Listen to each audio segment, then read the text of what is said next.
جو کچھ بھی ہے بیت المعمور سے آگے جل جائے گا. اور وہ بیت المعمور سے بھی آگے چلی گئی, وہاں پہنچ گئی جہاں رب کی ذات ہے. ظاہری جسم سے حضور پاک وہاں پہنچے اور ان مخلوقوں سے ولی وہاں پہنچتے ہیں. اس وقت فرشتوں نے کہا کہ واقعی انسان اشرف المخلوقات ہے. اس وقت کہا, اس وقت نہیں. اس کے بعد تم مر گئے. ہمارا عقیدہ ہے کہ مرنے کے بعد نبی ہے یا ولی ہے سب کی روحیں آسمانوں پہ چلی جاتی ہیں, یہی عقیدہ ہے. تو پھر درباروں میں کیا ہے؟ دربار والے کی بھی روح آسمان پہ چلی گئی, اور وہ جو اضافی مخلوقیں تھیں وہ ولی بن کے دربار پہ بیٹھ گئی. لوگوں کو فیض پہنچاتی, نماز پڑھتی, ذکر کرتی, اور قیامت تک ان کا ثواب ان کی روح کو ملتا رہے گا. شب معراج میں حضور پاک موسیٰ علیہ السلام کی قبر سے گزرے, دیکھا موسیٰ علیہ السلام قبر میں نماز پڑھ رہے ہیں. فوراً اوپر پہنچے, دیکھا موسیٰ علیہ السلام وہاں بھی موجود ہیں. مجدد الافسانی رحمۃ اللہ سے کسی نے پوچھا کہ میں نے آپ کو فلاں دن خانے کعبے میں دیکھا. فرمانے لگے میں نہیں گیا. دوسرے نے کہا اسی دن حضور پاک کے روزے پہ دیکھا, میں نہیں گیا. تیسرے نے کہا اسی دن غوث پاک کے روزے پہ دیکھا. فرمانے لگے میں نہیں گیا. لوگوں نے پوچھا پھر کیا تھا؟ فرمانے لگے میرا اندر تھا. وہ جو اندر ہے, یہاں جتنے بھی بیٹھے ہیں سب کے اندر وہ مخلوقیں موجود ہیں. اگر تم ان کا راز سیکھ لو, ان کو غذا پہنچاؤ, تو پھر تم مر کے بھی زندہ ہو, پھر ادھر بھی ہو اور ادھر بھی ہو. اگر تم نے ان کو نہیں چھیڑا, وہ 40 سال کے بعد ختم ہونا شروع ہو جاتی ہیں, پھر تم زندہ ہی مردہ ہو. پھر علامہ اقبال فرماتے اب نہ تیری ضرب کاری نہ میری ضرب کاری. اب تو اللہ کریے میں اللہ کرا, جو اندر اللہ کرنے والی چیزیں وہی ختم ہو گئی. غوث پاک کی ایک وقت میں 9 آدمی نے دعوت پکائی, سنا ہوگا. 9 کے گھر جا کے کھانا کھایا. کچھ تو کہتے ہیں کیسے ہو سکتا ہے, جو آپ کو چاہنے والے ہیں وہ کہتے ہیں ایسا ضرور ہوا ہے, پتہ ان کو بھی نہیں کیسے ہوا ہے. غوث پاک کا جسم مبارک مسجد میں مؤذن کے پاس, اور وہ جسم کے اندر کی چیزیں ادھر جا کے کھانا کھا رہی تھیں. اگر کھانا کھایا ہوگا, بیٹھی بھی ہوں گی, اٹھی بھی ہوں گی, باتیں بھی کری ہوں گی, اور جس میں اٹھنے بیٹھنے اور باتوں کی طاقت ہے, نماز میں یہی کچھ ہے. ہو سکتا ان کی نماز خانہ کعبہ میں ہوتی ہے, اور وہ جو کہتے ہیں کہ درویش کی نماز عرش مولا میں ہوتی ہے. ایک درویش نے کہا کہ درویش کی نماز عرش مولا میں ہوتی ہے. مولوی صاحب ڈنڈا لے کے اس کے پیچھے بھاگے, او میں تو دیوار اس کے اوپر نہیں جا سکتا, تو عرش مولا میں کیسے جاتا ہے؟ وہ یہ جسم عرش مولا میں نہیں جاتا ہے, وہ جو جسم کے اندر کی چیزیں وہ عرش مولا میں جاتی ہیں. اب غوث پاک کا جسم مبارک مسجد میں تھا تو وہ آزاد تھیں, قبر میں چلا گیا جسم مبارک تب بھی وہ آزاد ہے نا, اور اس وقت بھی عرش مولا میں نمازیں پڑھتی تھیں, اور اب بھی پڑھتی ہیں, اور قیامت تک پڑھتی رہیں گے. تو ثواب کس کو ملے گا؟ جس کی ہے. نعرہ تکبیر, نعرہ رسالت, تیرا شاہی میرا شاہی. اللہ تعالیٰ کے 99 نام ہیں. ایک ذاتی ہے, 98 صفاتی ہے. 98 صفاتی مل کر بھی اس میں ذات کو نہیں پہنچ سکتے. وہ 1,24,000 نبی صفاتی اس میں ذات والے, صفاتی اسم والے مل کر بھی اس میں ذات والے کو نہیں پہنچ سکتے. موسیٰ علیہ السلام نے کہا اے اللہ دیدار دے, جواب آیا تاب نہیں ہے. کہنے لگے کسی میں تاب ہوگی, جواب آیا ایک میرا حبیب اور اس کی امت. تو موسیٰ علیہ السلام کو جلال آ گیا, میں نبی ہو کے امتی کے برابر نہیں, جلوہ دے دیکھی جائے گی. جلوہ پڑا, موسیٰ علیہ السلام بے ہوش ہو گئے, کیونکہ موسیٰ علیہ السلام یا رحمانوں کا صفاتی اسم کا ذکر کرتے تھے, اور ان کے جسم میں جو نور آیا وہ بھی صفاتی نور آیا. اور کیا وجہ ہے کہ موسیٰ علیہ السلام اس دنیا میں کوتور میں بیہوش ہوئے, اور حضور پاک سامنے جا کے مسکرا رہے ہیں. موسیٰ علیہ السلام کے جسم میں یا رحمانوں کا صفاتی نور تھا, وہ ذات کی تاب نہ لا سکا, اور حضور پاک کے جسم میں اس میں ذات کا ذاتی نور تھا, ذات کے سامنے مسکرایا. اور حضور پاک کے طفیل وہ اسم اس امت کو ملا, تب اس کو فضیلت ہوئی. اور امت اس سے ڈرتی ہے یا محروم ہے. بنی اسرائیل کے نبی رش کرتے ہیں اس امت کے اوپر، وہ دیدار کو ترستے ہیں، یہ کہتے ہیں ہم دیدار کرتے ہیں۔ اگر ان کو فضیلت ہے تو اس میں ذات سے ہے۔ حضرت ابراہیم بن ادم فرماتے ہیں میں نے 70 مرتبہ اللہ کا دیدار کیا ہے۔ حضرت امام ابو حنیفہ فرماتے ہیں میں نے 99 دفعہ اللہ کو دیکھا ہے۔ سلطان صاحب فرماتے ہیں ادھر دیکھتا ہوں مخلوق نظر آتی ہے، اوپر دیکھتا ہوں اللہ نظر آتا ہے۔ تیرا شاہی میرا شاہی، دنیا پر ہے کس کی شاہی؟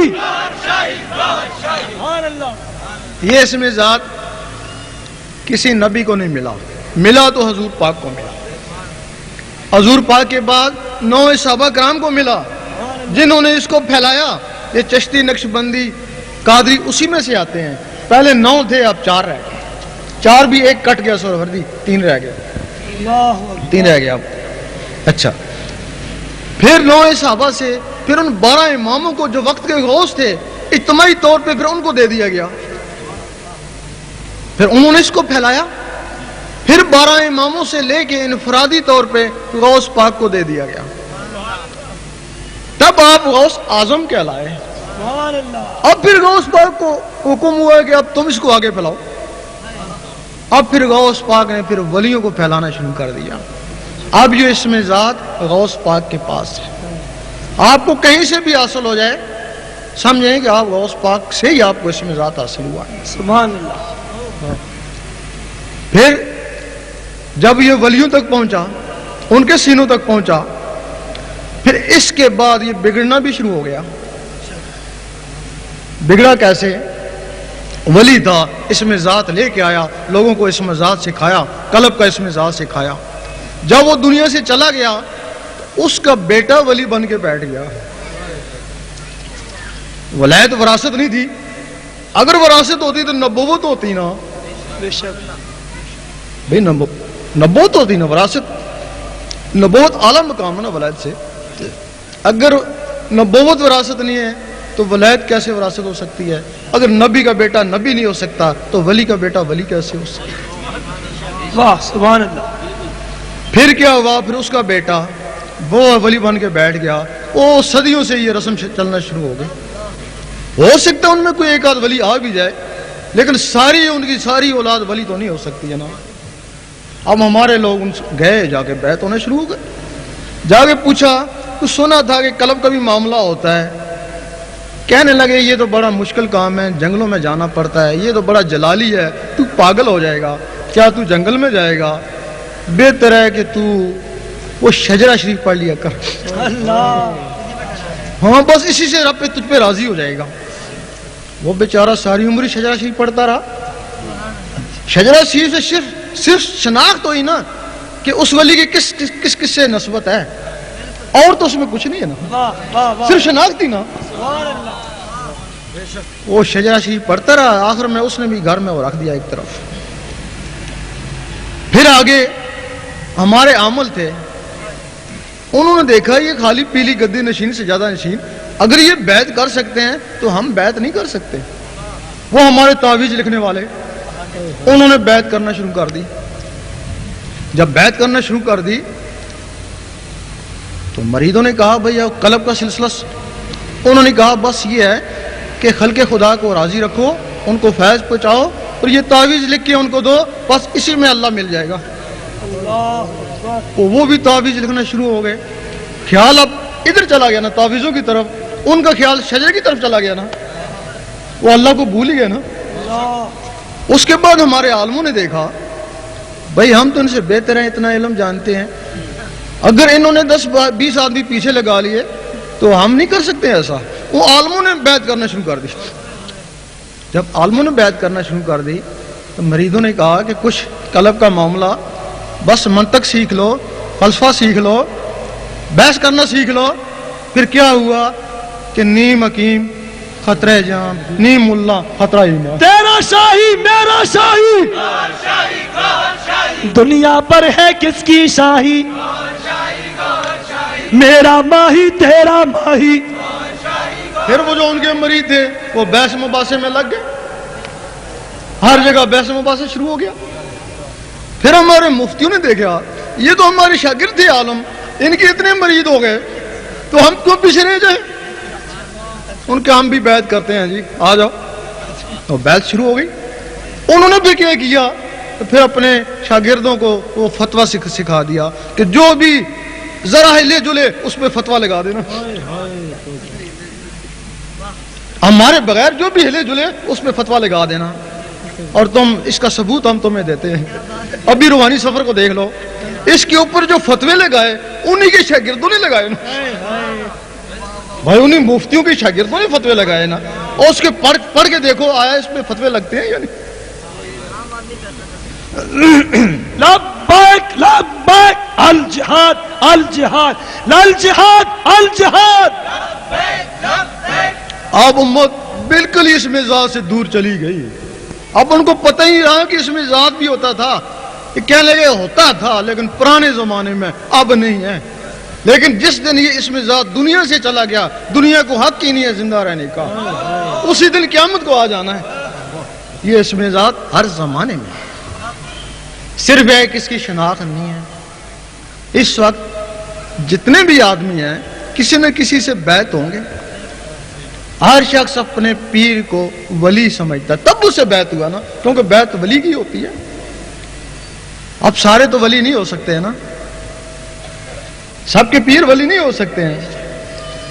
اس وقت دنیا میں 360 ولی ہوتا ہے، 40 ابدال ہوتا ہے. ابدال کو بھی اجازت نہیں ہے کہ وہ بیعت کرے.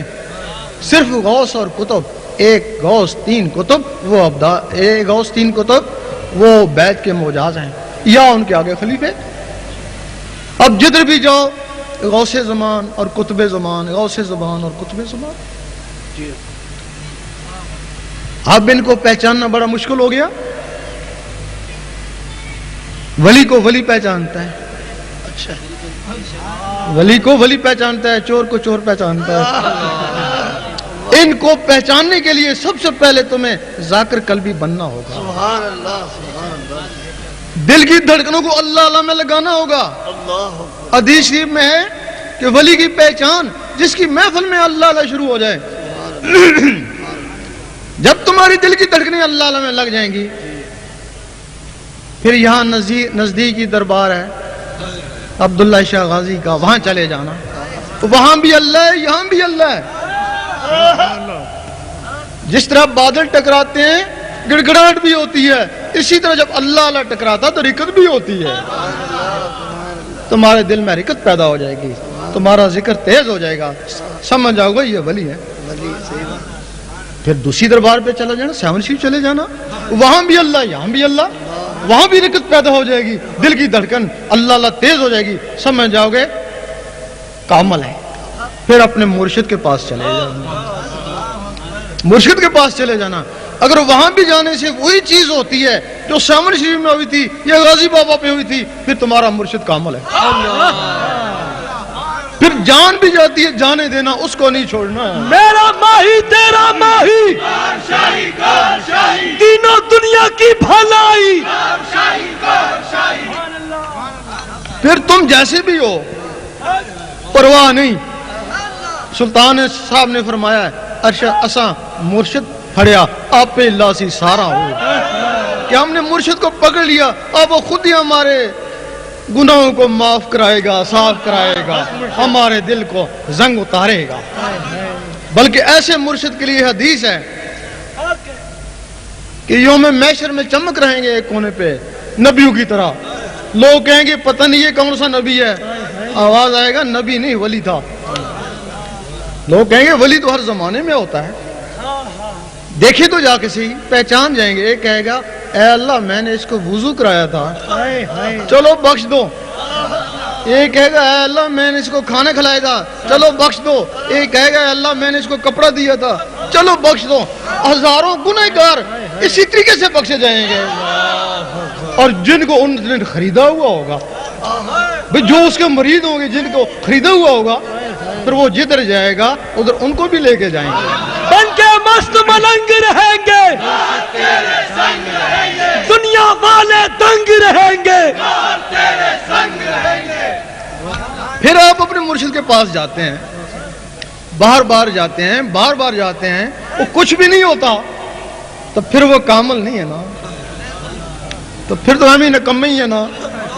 تو پھر سلطان صاحب نے فرمایا اس کو بوری میں بند کر دینا, تو یہاں کراچی میں سمندر نزدیک ہے, وہاں جا کے پھینک دینا. وہ کہتے ہیں کہ وہ 16 مخلوقوں کا قاتل ہے. تمہارے اندر وہ جو 16 مخلوقیں تھیں جنہوں نے رب تک پہنچنا تھا, رب تک یہ جسم نہیں جاتا ہے, وہ مخلوقیں جاتی ہیں.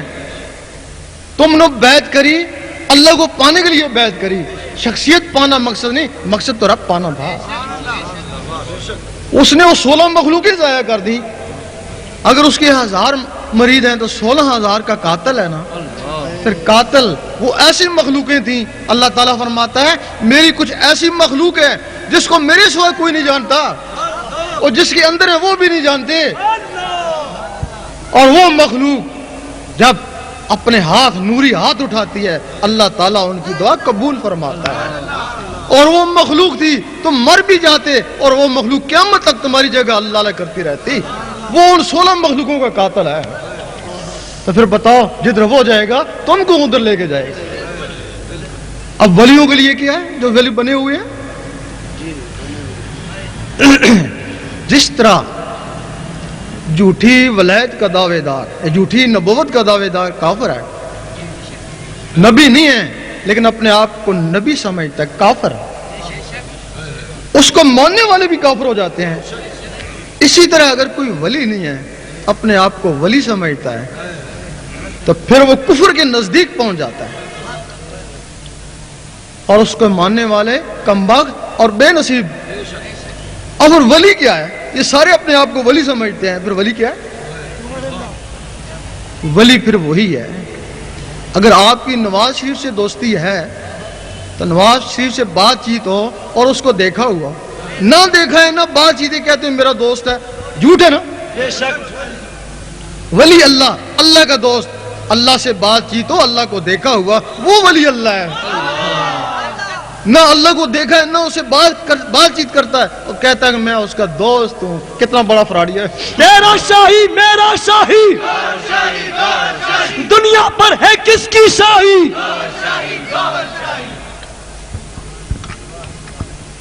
بتا, یقین کرو اس علم باطن کے بغیر علم ظاہر بیکار ہے. ایک حدیث میں ہے کہ یہ جو ظاہر ہے یہ باطن کی نقل ہے. بات کہہ دیتے ہیں, فتوے تو پہلے ہی کافی لگے ہوئے ہیں کہ یہ جو دنیا ہے یہ باطن کی نقل ہے. اصل ادھر ہے, نقل ادھر آیا ہے. ایسے سب سے پہلے یہ جو عورت جس پہ تم مرتے ہو یہ بھی نقل ہے نا. اصل تو ہو رہے ہیں ادھر, وہ تمہارے لیے اصل ہے وہ ہو رہے ہیں, یہ نقل ہے ان کی جگہ آئی ہے. اس کے بعد یہ جو تمہارے مکان تم بنائے ہو یہ بھی نقل ہے. ادھر سونے چاندی کے محلات ہیں, ادھر اینٹیں گارے کے مکان ہیں, یہ بھی ان کی نقل ہے. نقل ہے نا. اس کے بعد یہ جو تم فروٹ کھاتے ہو, کھانا کھاتے ہو, یہ بھی نقل ہے. سب سے پہلے انگور آیا, اوپر سے بحشت سے آیا.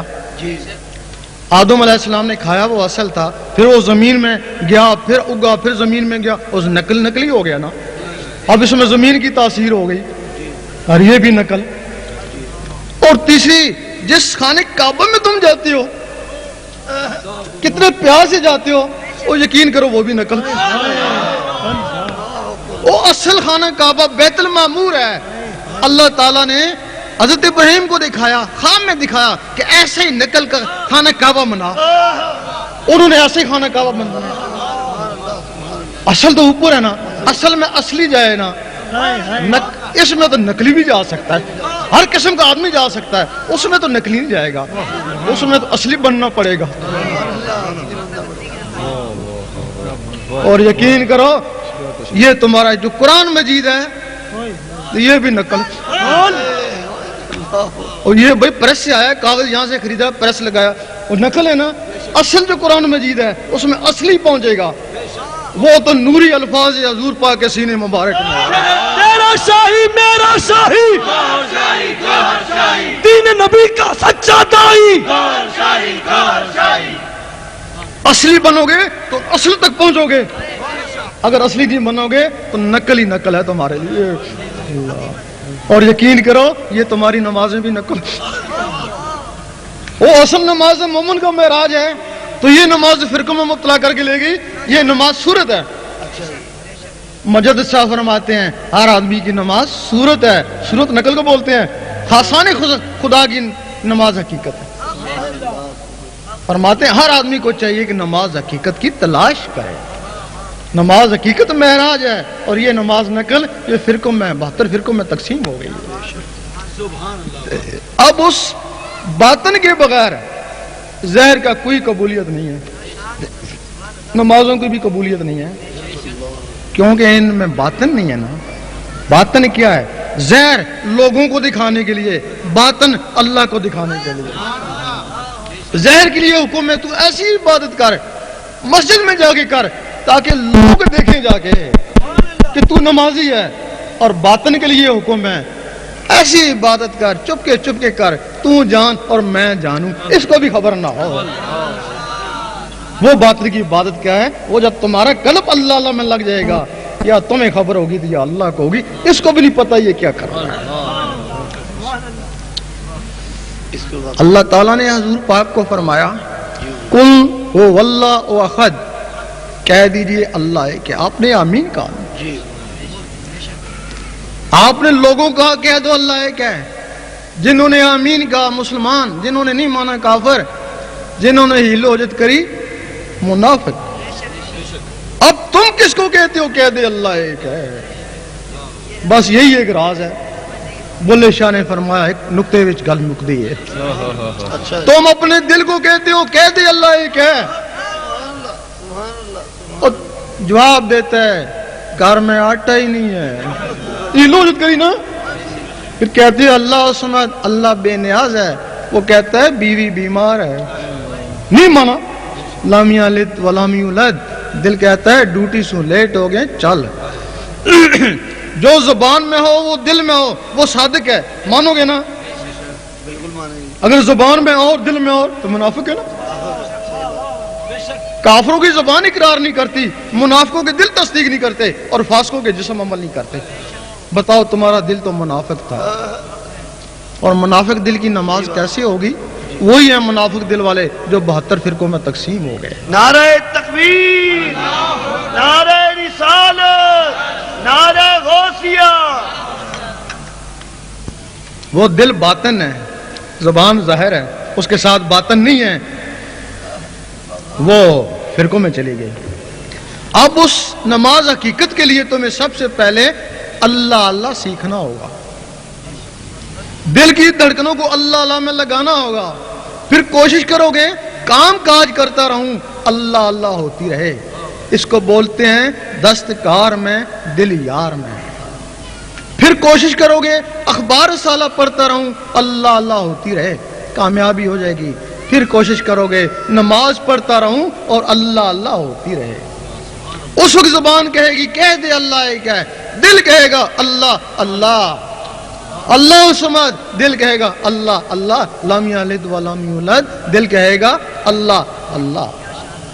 اب زبان جو کچھ زبان میں وہی دل میں. زبان اقرار کر رہے, دل تصدیق کر رہا ہے, اور جسم عمل کر رہا ہے. اب زبان میں زہر, دل میں باطن, باطن اور زہر مل گیا. زبان ذکر مفصل میں اور دل ذکر مجمل میں. زبان دلیل سے منوا رہی ہے کہ کہہ دے اللہ ایک ہے, اور دل بغیر دلیل کے مان رہا ہے کہ اللہ ہی اللہ. زبان کا کمال ہے. امریکہ سے بولتے ہیں یہاں سنتے ہو, یہ جو تمہارا اخفا یہ اس کا کمال ہے. اس لوتھڑے کا کیا ہے؟ اخفا کا کمال ہے. وہاں بولتے ہیں یہاں سنتا ہے یہ, اور اس قلب کا کمال ہے یہاں گونجتا ہے عرش مولا والے سنتے. بن کے مست ملنگ رہیں گے, دنیا والے دنگ رہیں گے, لاکھ ظلم و ستم سہیں گے. یہ قلب یہاں گونجے گا, عرش مولا والے سنیں گے. اس تمہاری نماز کو یہ دل عرش مولا میں پہنچائے گا. وہ نماز مومن کا معراج ہے. اگر پوری زندگی میں 2 رکعتیں بھی ایسی مل جائیں تو ان ہزاروں رکعتوں سے بہتر. یہ نماز حقیقت ہے. اور یہ تمہارا پہلی سنت ہے. حضور پاک غار حرام میں جاتے کیا کرتے؟ نمازیں تو تھیں نہیں، ذکر الہی کرتے. سبحان اللہ. پھر جب آپ لوگوں کو مسلمان بناتے، نمازیں اس وقت بھی نہیں تھیں، نمازیں تو بعد میں اتری، اس وقت مسلمان کیوں کرتے؟ ذکر الہی کرتے. سبحان اللہ. بس ذکر الہی کرتے رہے، کئی سال کرتے رہے، ذکر الہی سے ان کے سینے منور ہو گئے. پھر جب نمازیں اتری، شب معراج میں اتری، تو پھر وہ حلقوں میں نہیں اٹکی، سیدھی سینوں میں گئی. سبحان اللہ. سبحان اللہ. سبحان اللہ. یہ تمہارا پہلا رکن بھی ہے. جی. 5 رکن ہے. پہلا رکن کلمت، اور کلمے کے لیے حدیث شریف افضل ذکر کلمت طیب، اور ذکر کے لیے قرآن مجید فرماتا ہے اٹھتے بیٹھتے حتیٰ کرپٹیں لیتے میرا ذکر کر. خرید و فروخت میں بھی اس سے غافل نہ ہونا. یہ تمہارا پہلا رکن بھی ہے، اور یہ تمہارے قرآن مجید کا پہلا لفظ بھی ہے. الف لام میم تم کہتے ہو حروف مقطعات. آگے چلو، سلطان صاحب نے فرمایا میں کسی مدرسے میں نہیں پڑھا، میں نے قرآن مجید کا پہلا لفظ لے لیا، الف سے اللہ اللہ کرتا رہا. اللہ اللہ کرنے سے میرا سینہ چمک اٹھا. حضور پاک نے چمکا ہوا سینہ دیکھا اور سینے سے سینہ لگا لیا، وہ سارے علم سینے میں خود بخود ہی آ گئے. الف سے اللہ اللہ کر. اگر اس کی جلالت سے ڈرتا ہے تو لام سے لا الہ الا اللہ پڑھتا رہے، اگر اس سے بھی ڈرتا ہے تو میم سے محمد رسول اللہ پڑھے. اگر اس کی بھی توفیق نہیں ہے پھر کتاب میں لگا رہے. یہ لوگ الف لام میم والے نور سے ہدایت ہیں، اور آگے کتاب سے ہدایت ہے. کتاب کا کوئی اعتبار نہیں تو یہ گمراہ بھی کر سکتی ہے، لیکن الف لام میم والے نور کی ہدایت والے کبھی گمراہ نہیں ہوتے. ایک حدیث شریف میں ہے کہ ذاکر کبھی گمراہ نہیں ہوتا. یہ مانتے ہیں اسے غلطی ہو سکتی ہے، گناہ ہو سکتا ہے، لیکن یہ کبھی نہیں ہو سکتا کہ وہ دیوبندی ہو جائے یا مرزئی ہو جائے یا وہابی ہو جائے. تیرا شاہی میرا شاہی، دین و دنیا کی بھلائی، میرا ماہی تیرا ماہی. وہ سنی کا سنی رہے گا، وہ غیر مقلد کبھی نہیں ہو سکتا. ہر آدمی کو گمان ہے اللہ تعالیٰ میرے پہ بڑا مہربان ہے. جس سے پوچھو کیا حال ہے، بڑا اللہ کا کرم ہے. کیوں؟ کار بنگلہ ہے، کرم نہیں تو اور کیا. اور دوسرے سے پوچھتے ہیں کہ کیا حال ہے، بڑا کرم. کیوں؟ اتنا بڈھا ہوں، اتنی صحت ہے، کرم نہیں تو اور کیا. اور تیسرے سے پوچھتے ہیں کیا حال ہے، بڑا کرم. کیوں؟ غریب خاندان سے تھا، اتنا بڑا افسر بن گیا، کرم نہیں تو اور کیا. اور ہم کہتے ہیں اگر تم اس کو کرم سمجھتے ہو تو تمہاری نادانی ہے. اور یہ چیزیں تو کافروں کو بھی دی ہیں، جو کافروں کو دی وہ تم کو دی، تمہارے پر کیا کرم ہوا ہے؟ اگر تم نے اس کے کرم دیکھنا کہ واقعی اس کا کرم تمہارے اوپر ہے تو اس کے ذکر میں لگ جاؤ. وہ آیت ہے کہ کیا ایمان والوں کے دل وہ وقت نہیں آیا ہے کہ ان کے دل ذکر اللہ میں جھک جائیں. اس کے ذکر میں جھک جاؤ. 2 4 5 6 دن میں اندر سے اللہ اللہ شروع ہو گئی، اس کا کرم ہو گیا. فاذکرونی اذکرکم، تو میرا ذکر کر میں تیرا ذکر کروں گا. ذکر اسی کا کیا جاتا ہے جس سے دوستی ہو جائے. اگر کوشش کے باوجود اللہ اللہ نہیں جمتا، الٹا وحشت ہوتی ہے، الٹا اس کے خلاف ہو گئے، تو تمہارے پر اب کا کوئی کرم نہیں. اگر کرم ہوتا تو تم کو اپنے نام لیواؤں میں لیتا. اپنے آپ کو پہچانے کا راز میں کیا ہوں، میرا مرشد کیا ہے، اور مجھ پہ رب کتنا کریم ہے، یہ کسوٹی ہے. بندے اور رب کے درمیان ایک ہتھیار ہے، وہ دل ہے. کہتا ہے اگر مجھ سے رابطہ کرنا چاہے تو اس ٹیلی فون کو صاف کر لینا، اور کسی چیز سے تعلق نہیں ہے، اس دل سے تعلق ہے. اس دل کو صاف کر لینا. اب دل صاف کیسے ہوتا ہے؟ اللہ کے ذکر سے ہوتا ہے. وہ بھی دل ذکر کرے تو زبان سے زبان پاک ہوگی نا، دل سے دل پاک ہوگا نا. جب وہ دل کا ذکر سیکھے گا تو اس کا دل پاک ہو جائے گا، صاف ہو جائے گا. اگر ٹیلی فون صاف بھی ہو، ٹھیک بھی پڑا ہو، تب بھی اس کو 2 بجلی کی تاروں کی ضرورت ہے. اگر یہ صاف ہو جائے تب بھی اس دنیا کا نظام بجلی کا ہے، اس دنیا کا نظام نور کا ہے. اس دل میں ذرا بھی نور